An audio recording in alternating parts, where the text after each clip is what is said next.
So let's talk about the class now. Today we have data interpretation. So whatever we have learned so far will be used. That means in today's class, we'll be talking about percentage, ratios,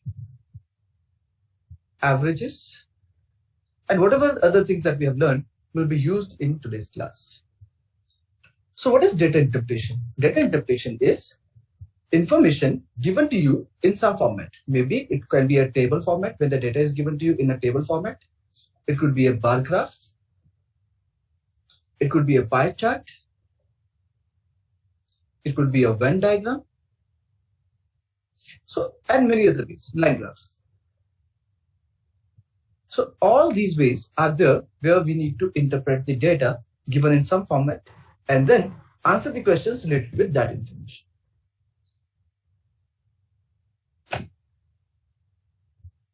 So, okay, Avni, we'll be doing it now. So let's start with the first part. The first set we will discuss together, all of you and me. And after that, the next set, you will start first, and then after that, we'll discuss accordingly. Okay? So let's talk about the data interpretation one, the first part. Now, in this question, the table given below shows the percentage marks distribution of 7 students in a monthly test, class test on various subjects. The figure given in the brackets for each subject represent the maximum marks for that particular subject. For example, there are marks: history, geography, math, science, English, and Hindi. A, B, C, D, E, F, and G has scored some percentage marks.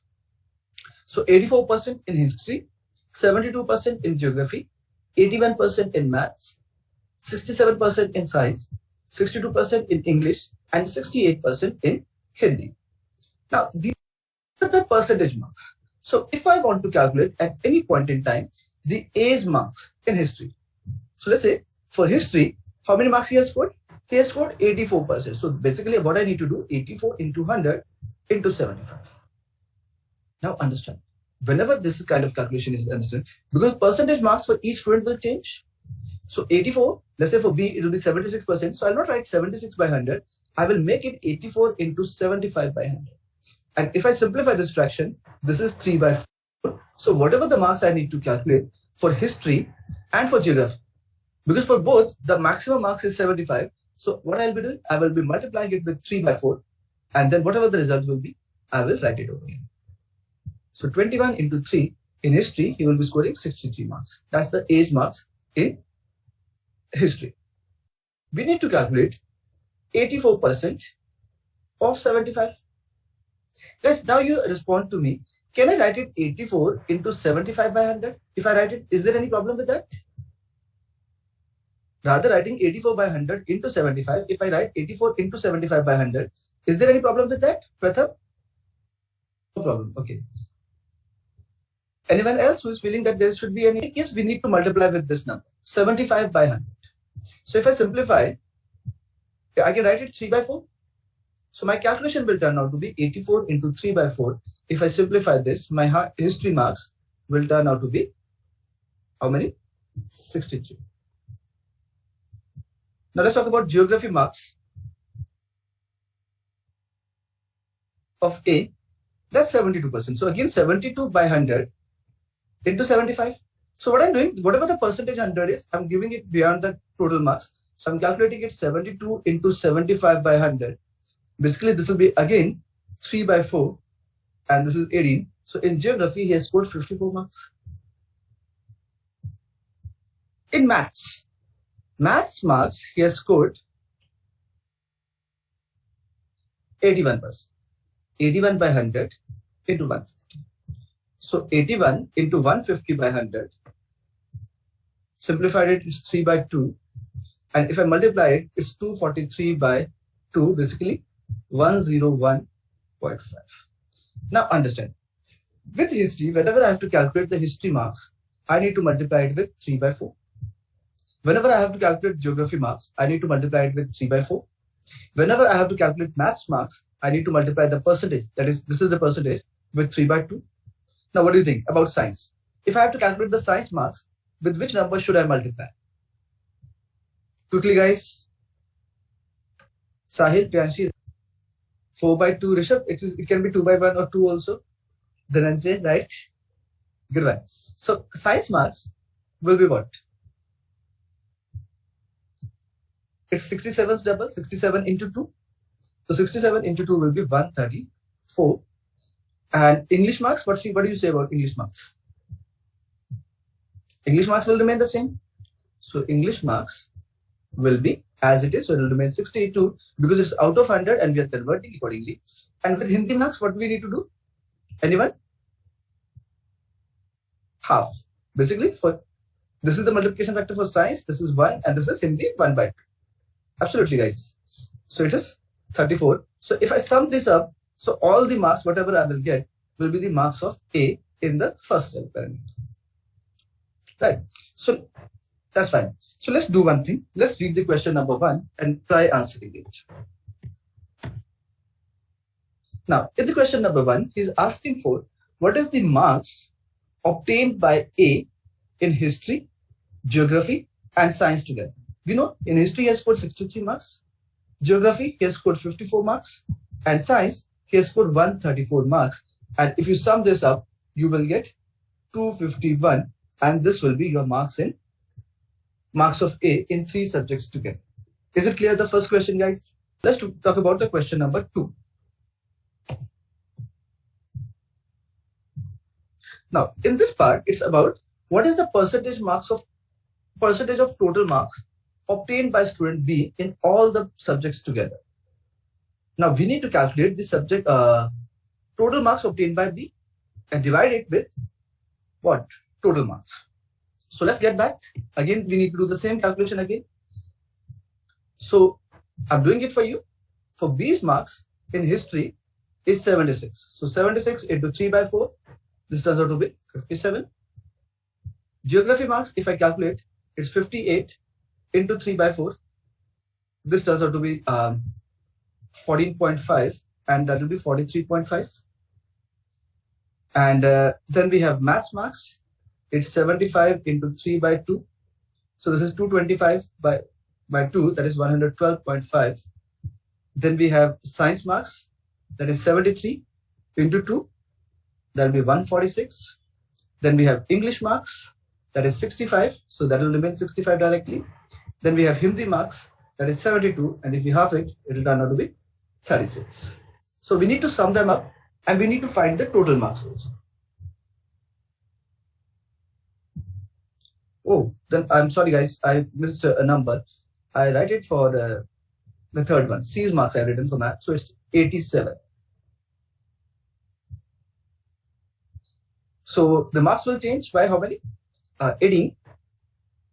Let's say this will be 43.5 and marks will change by 18. 18 will be 130.5.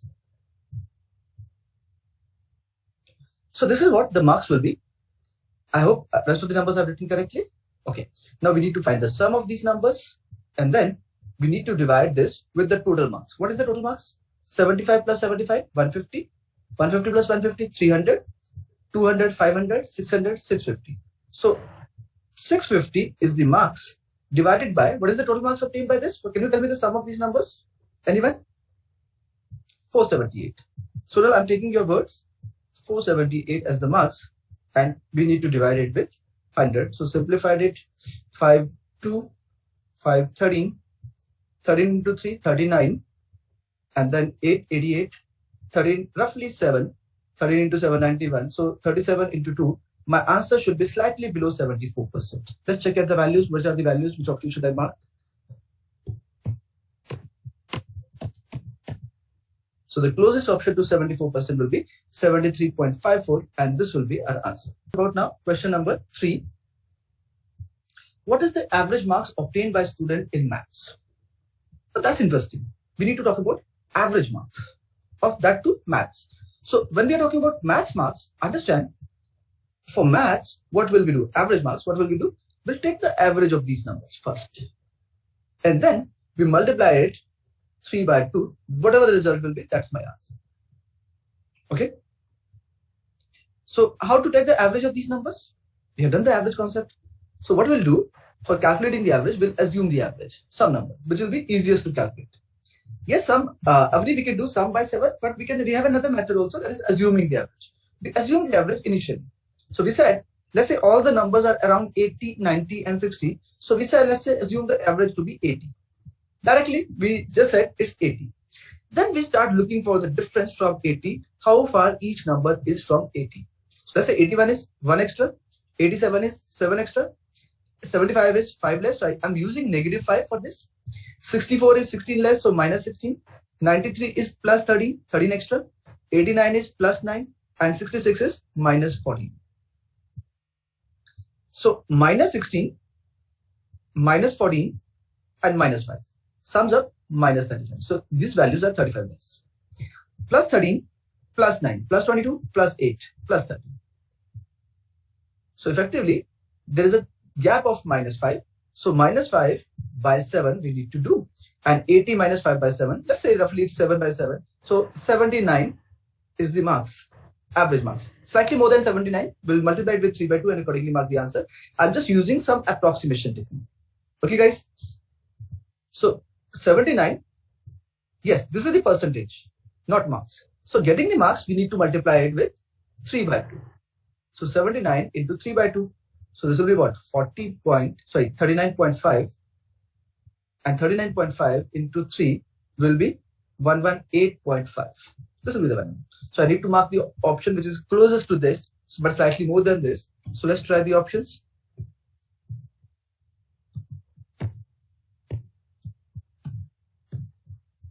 So the closest option will be 119, and this will be our answer. So in the next question, he's asking, what is the approximate percentage marks obtained by student E in history, geography, maths, and Hindi together? So basically, he's talking about all the marks except the science marks. So let's talk about E's marks. No, not science, some other also. Let's say, I forgot. Let's talk about E's marks. 88 will become, in history, his marks will become 66. In geography, 68 into 3 by 4, this will become 51. In maths, this has scored 93. So 93 will become how much? 93 into 3 by 2, 46.5. 46 into 3, 12, 138.5, 139.5. 83 will become, 83 we should not calculate, its science marks are not there. 74 English marks, and history marks, Hindi marks is 39. This is English and this is Hindi. And we know which are the total marks.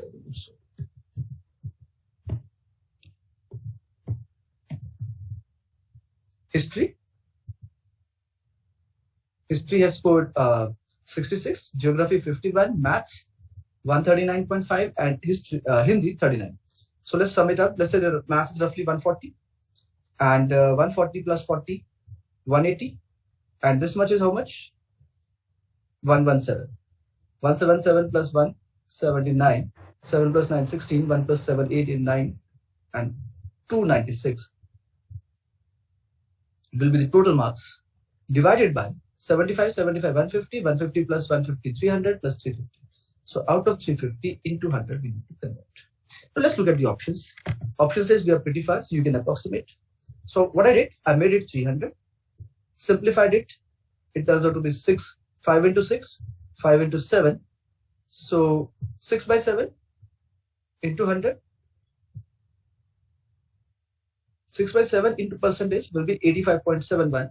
But I need to mark the answer closest to this, but because I have made it equals to 396, so 296 equals to 300, so my answer will be slightly less. So the option we will mark is D. Now, Abhinav, we cannot do it like this, average of average, because the marks obtained in each subject, total marks for each subjects are different. Had it been the same, we could have directly find out the averages. But this is not the same, so we will not be able to calculate the averages. Any doubt with this part, guys? So it's a simple question. What we need to do, we need to find the marks obtained by the subjects and then divide it with the total marks into 100 we need to do, and whatever the conclusion will be, by just solving it, you will get the answer. This is question number 5, which says, what is the difference between marks obtained by C and G in all subjects? So we need to calculate the marks of C and marks of G together. So what should we do? So there are two ways. One, directly calculating the marks and then subtracting the marks from the one person's. The other is calculate directly C minus G and then multiply their respective multiplication factor. So like 3 by 4 over here, 3 by 4 over here, 3 by 2 over here, 2 over here, English 1 and Hindi 1 by 2. So calculate the difference first and then accordingly find the values. For example, what I'm going to do, I'm going to calculate C minus G. Directly the percentage difference I'm going to find it out. So 59 and 78. What is the difference? The difference is of 19 percentage points. About this, and this is minus 19 because C minus G we are doing. And this is minus 8. About this is plus 9. This is minus 10. This is minus 4. And this is minus 24. So this is the difference of percentage we have calculated. Now for Hindi, multiplication factor is 1 by 2. So actually gaps in the marks is minus 12. English it will be minus 4. Science it will be 20 minus. Maths it will be 13.5 positive. History it will be minus 6 multiplied with 3 by 4. And history 19 into 3 by 4. So that is minus 14.25. So let's talk about the sum. Minus 6, minus 20, minus 4 and minus 40. So this is minus 42. And positive values, let's simplify this also. Minus 14.25 so plus 13.5. The difference is minus 0.75. So 42.75. This will be the difference between the marks that we will have. Should we move ahead? You understood what data interpretation is all about? You have to start. It's about the information about number of students appeared and qualified in an examination from 5 states from 1993 to 1998. And now it's about A, appeared, qualified, B, appeared, qualified, and so on up to E. Approximately what is the percentage of students qualified from state B and C together in 1996? So 1996, what is the number of students who qualified from state B and C? So it's 325 over here, 290 over here and 325 over here. So 290 plus 325. So 5, 9 plus 2, 11 and 2 plus 3, 5 plus 1, 6. Divided by total number of students, that turns out to be what? 2490. Right? So this is the calculation that we need to do in 200. So what we did, we took it 615, roughly 2500. What's it guys? In 200. Slightly approximation. So 5 into 5, 5 into 1, 2, 3, and 5 into 1. So this is 24.6. So 24.6 is my roughly answer because I divided it with 2500.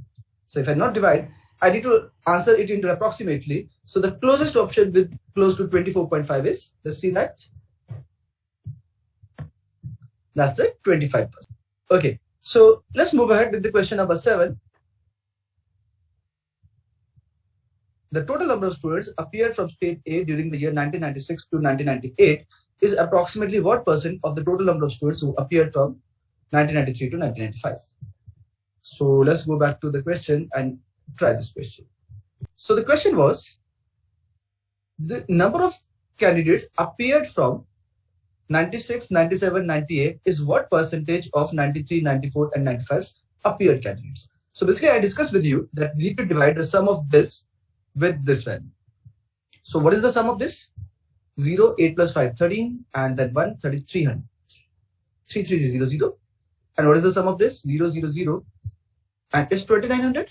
Right, Pratham? I take your value. So in 200 we need to do, and this is what our calculation will be.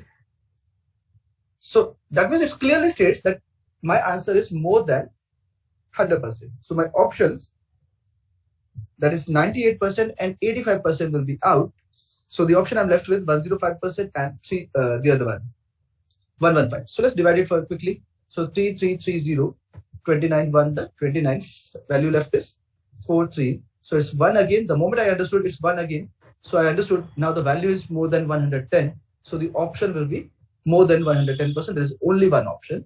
So that one you will mark. Is it clear? Okay. Let's go to the question number 8. So now, Stuti, right? So it says question number 8. I have the sheet with me, guys. So I'm reading it from there. The total number of students qualified from all the states in the year 1998 is approximately what percentage of the total number of students appeared from all the states in the same year. So basically, we need to find the sum of all the students who have appeared and all the students who have qualified. Yes, guys. Can you tell me what is the sum of all the values? Appeared of all 980 plus 1080 plus 1140 plus 1150, 1075. What is the sum of all these values? So this value is 5425. What about the others? 280 plus 336 plus 305 plus 280 plus one more left, 290. Sum is 1491. So what we need to do? We need to divide 1491 with 5425 into 100. This is all the calculation. So what should we do? Know the answer. I made 1491 as 1500 and 5425 as 5400 roughly, so that I can reach close to the answer. And let's go to the options also and see whether we can do this or not. So options are pretty far. It's 25%, 27.5%, 32%. So we can do some approximation over here. So let's try simplifying it. So 25, this and this will be cancelled out. And 3, 5, 3, 18. So 500 into 18. So 18 into 2, 36. We are left with 14, 140. 18 into 7, 126. So answer will be close to 27.7. So slightly less than this because we have increased this number.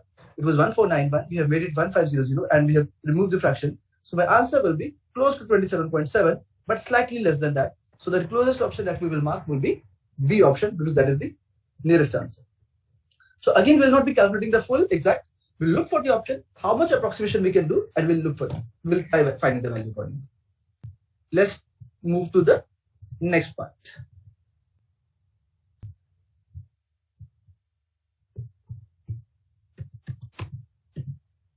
So it says, the students of D, that is, who have qualified from 93 to 95 is what percentage of this value, right? Of the appeared values. So from 95 to qualified students, can I say the sum of these three numbers? 940. And for some of these numbers, 2365. Sorry, 3365. 18 is 2. I need to get it.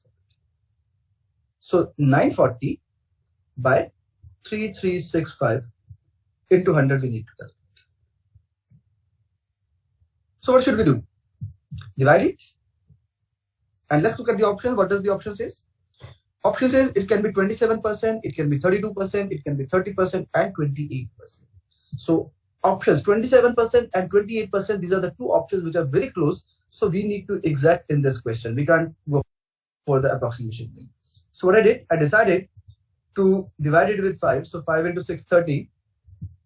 5 into 7, 35. 5 into 3, 15. So 673. And if I divide it, 5 into 19, 5 into 18, 188. So my value will turn out to be 18800, dividing it with 673. So it will be 2.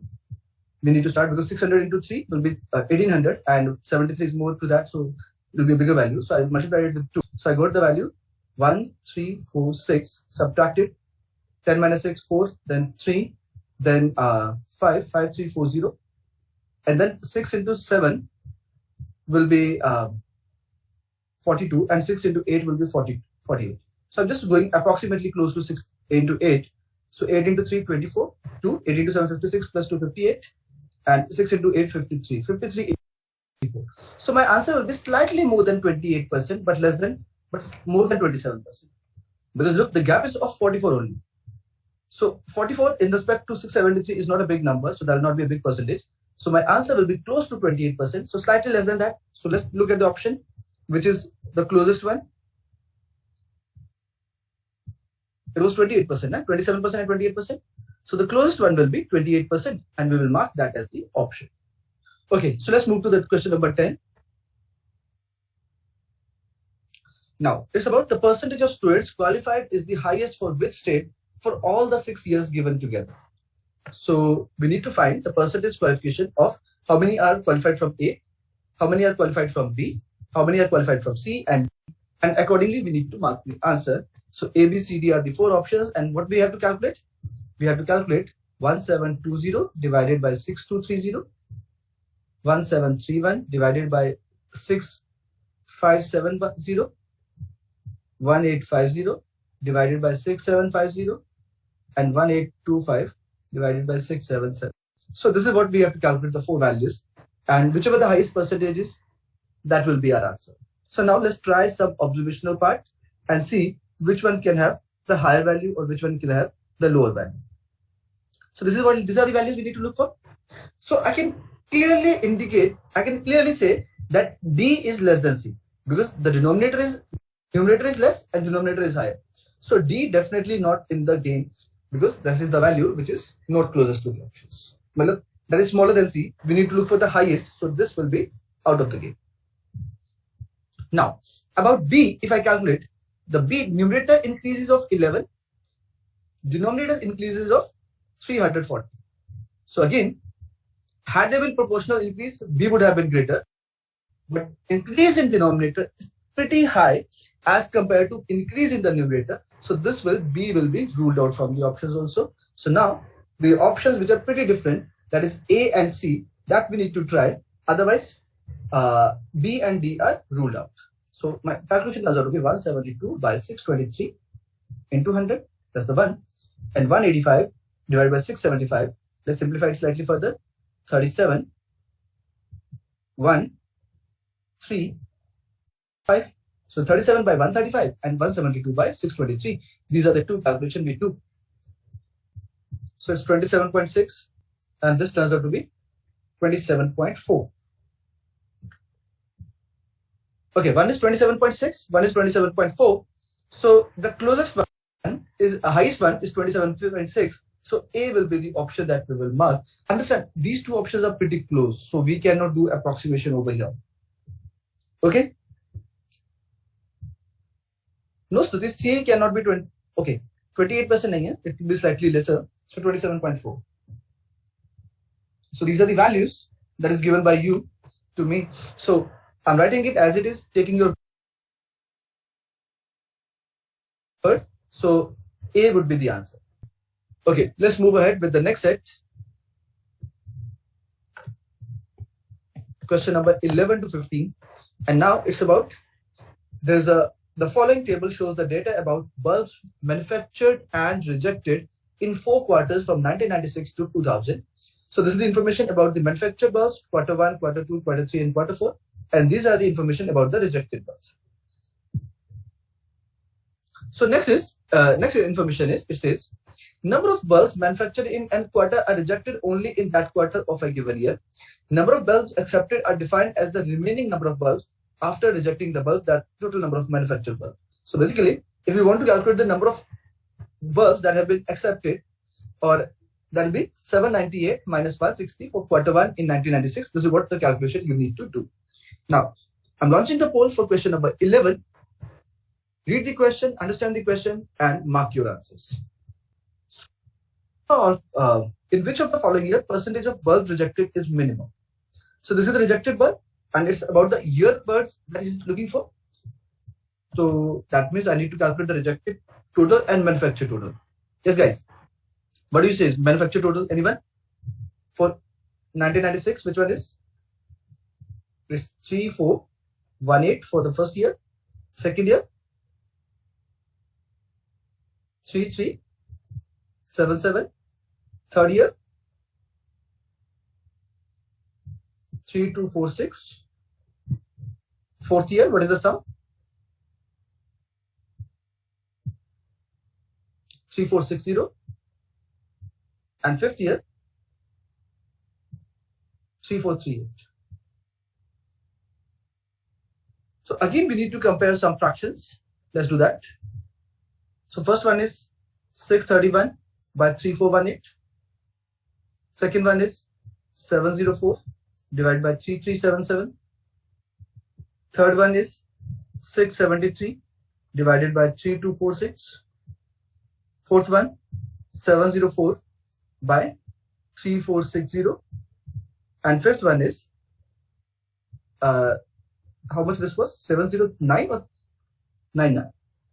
So it's 709 by 3438. So these are the value we need to look for, and we need to understand which one is the option that we should mark.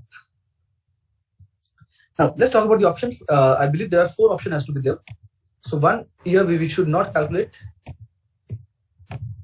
Options are 96, 97, 98 and 2000. So we should not talk about the value given in this part. Now let's compare the fraction.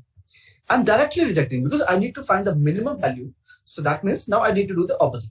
Let's say comparing 631 with 704. 704 is a bigger fraction, numerator is bigger and denominator is smaller. So definitely this rejection percentage is higher than this rejection percentage. So this cannot be my answer.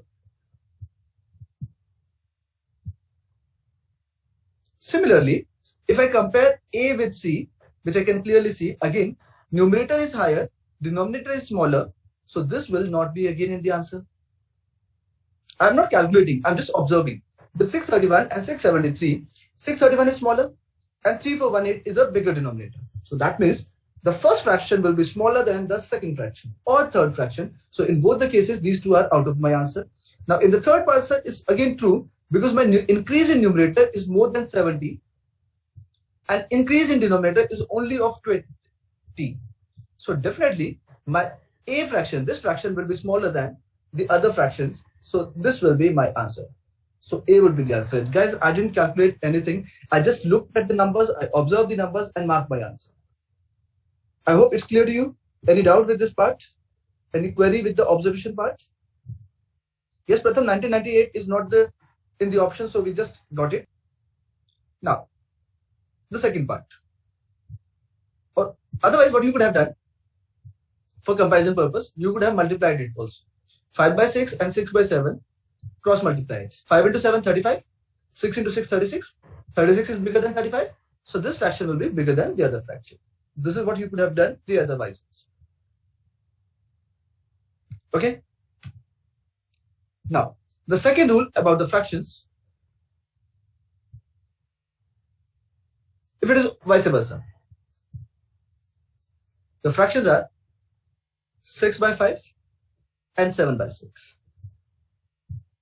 Now, what you did, it's called improper fraction. When your denominator is greater than numerator, denominator is less than denominator, then that's called improper fraction. This will be applicable in that case. So 6 by 5 and 7 by 6, these are the two fractions.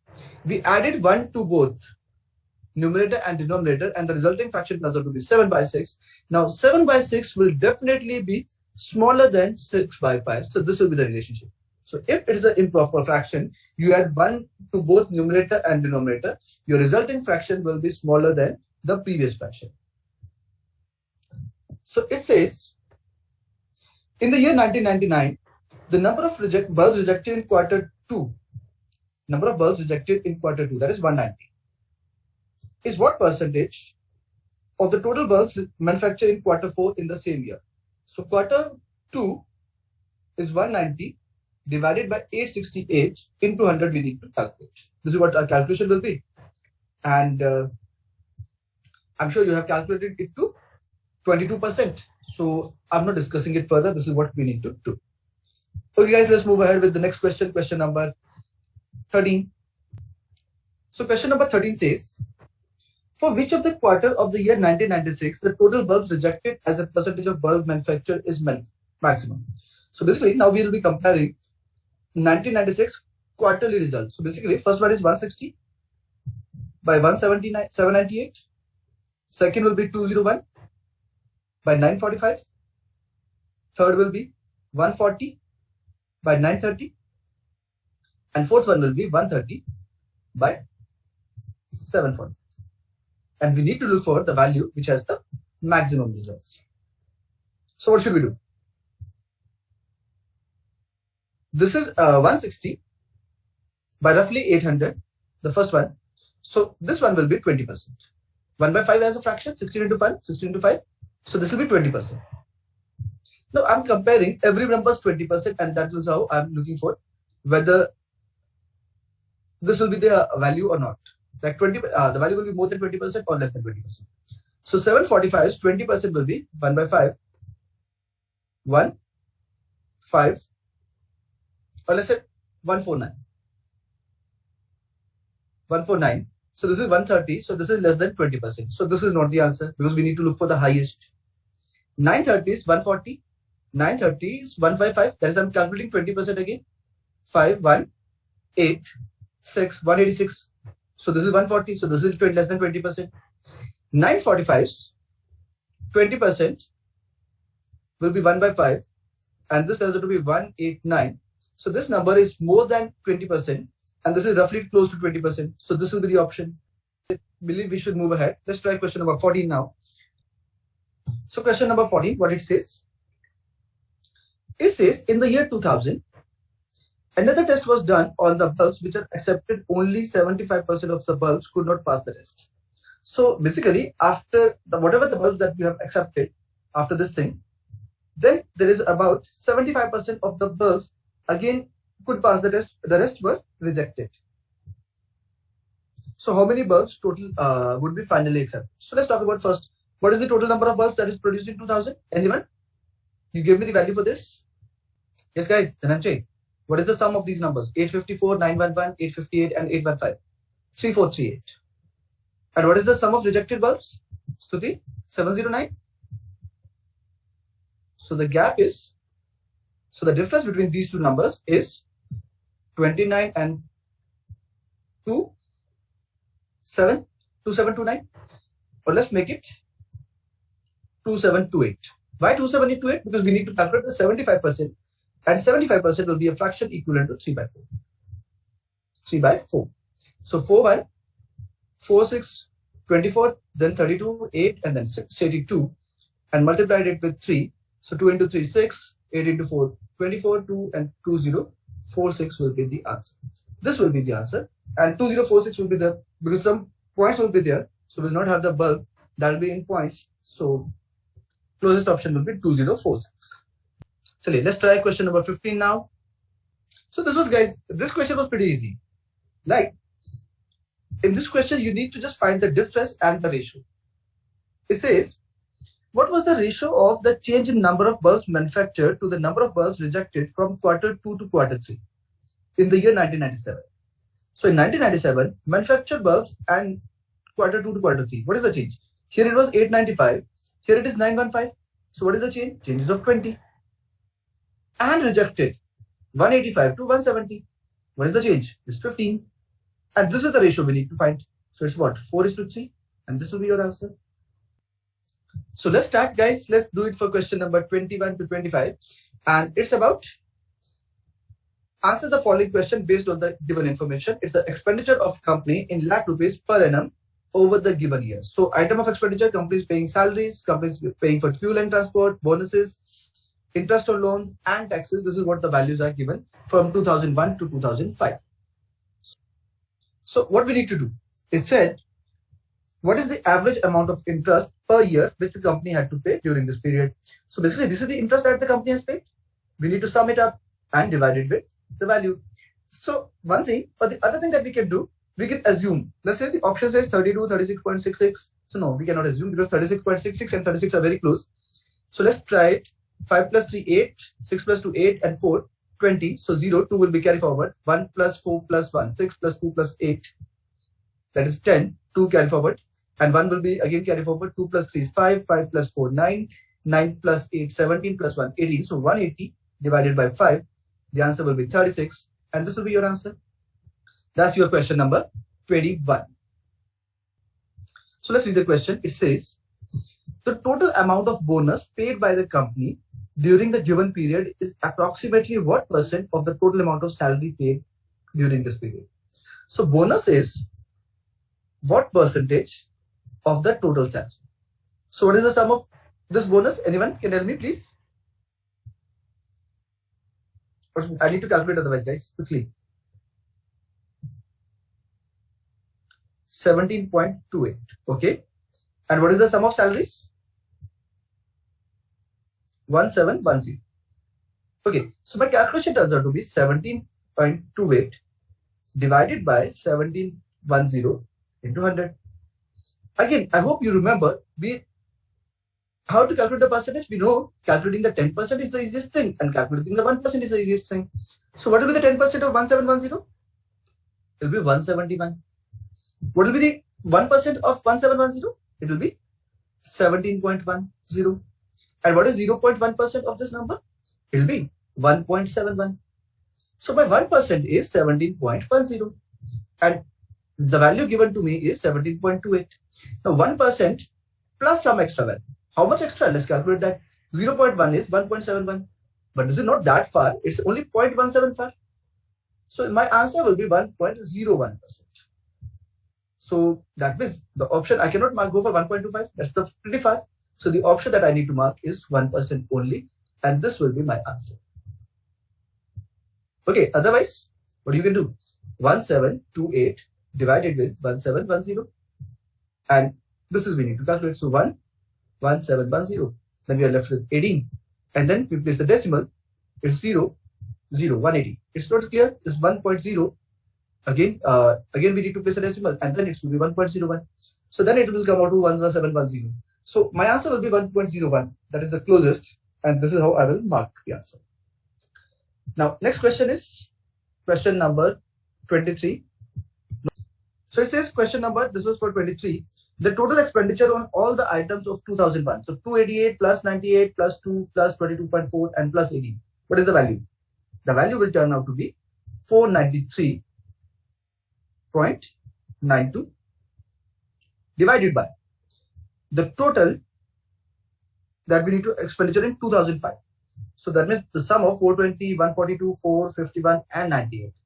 If I calculate the sum of these values, this value sum will be 715.42, and then I need to convert into percentage. So what should I do? Let's look at the options.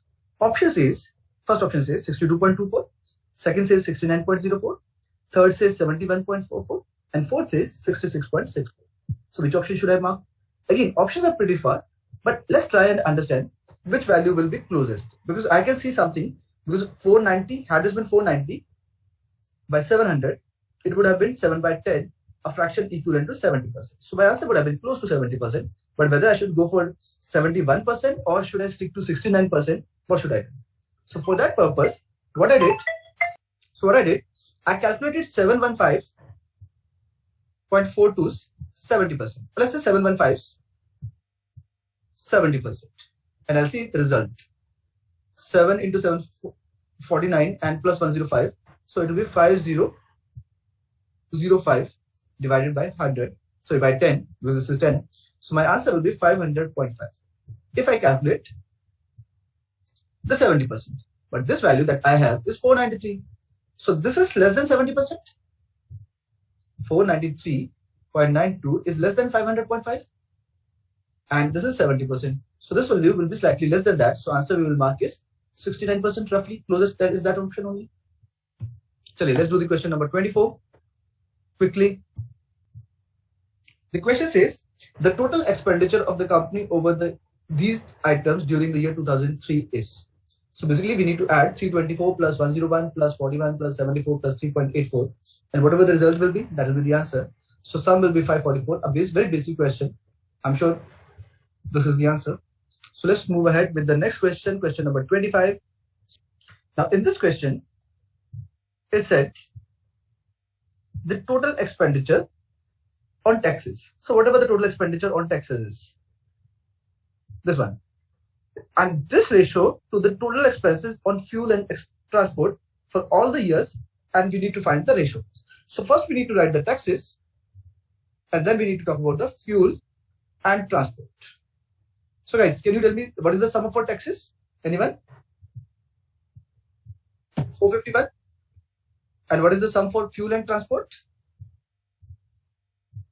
It's 586. Pratham, it has to end with 5 because it's all the values are close to 100. So 500 will be the value. And some extra. So 586 will be the value. Okay, just a moment. We'll be completing it. And if you simplify it, the ratio will become 10:13. I'm not doing it all the tasks, so you do it at home. And the ratio will be 10:13. So this is the final question that we have, and that's where we need to stop. So thank you guys. I hope the question is clear, the concept is clear to you, data interpretation, you like the concept part, and that's where we stop. Okay, so thank you very much. Have a nice day. Keep working, keep preparing.